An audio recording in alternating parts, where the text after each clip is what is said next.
ଯୀଶୁ ପୁନର୍ବାର ଲୋକମାନଙ୍କୁ ଶିକ୍ଷା ଦେଇ କହିଲେ, ମୁଁ ଜଗତର ଜ୍ୟୋତି, ଯେ ମୋହର ଅନୁଗମନ କରେ ସେ କେବେ ହିଁ ଅନ୍ଧକାରରେ ଭ୍ରମଣ କରିବ ନାହିଁ, ବରଂ ଜୀବନର ଜ୍ୟୋତି ପାଇବ।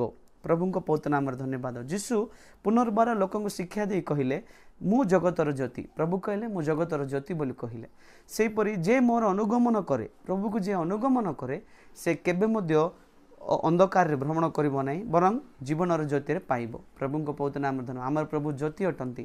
ଆମ ପ୍ରଭୁ ଯେଉଁମାନେ ବିଶ୍ୱାସ କରୁଛନ୍ତି ସେମାନେ ଅନ୍ଧକାରରେ ଭ୍ରମଣ କରିବେନି, ସେମାନେ ଜ୍ୟୋତିରେ ଭ୍ରମଣ କରିବେ। ପ୍ରିୟ ଲୋକମାନେ, ଆମର ପ୍ରଭୁ ଜ୍ୟୋତି, ଆମର ପ୍ରଭୁ ମହାନ, ଆମର ପ୍ରଭୁ ଦୟାଳୁ ଅଟନ୍ତି। ପ୍ରିୟ ଲୋକମାନେ, ଆମର ଜୀବନ ଆଜି ଅନ୍ଧକାର ଥାଇପାରେ, ମାତ୍ର ପ୍ରଭୁ ଆମର ଜୀବନକୁ ଅନ୍ଧକାରରୁ ପରିବର୍ତ୍ତିତ କରିକି ଜ୍ୟୋତି କରିଦେବେ। ସେ ଆମର ଜୀବନ ଜ୍ୟୋତି। ଅନ୍ଧକାର କହିଲେ କ'ଣ? ଦୁଃଖ, କଷ୍ଟ, ସମସ୍ୟା, ନିନ୍ଦା, ତାଡ଼ନା, ଅସୁବିଧା।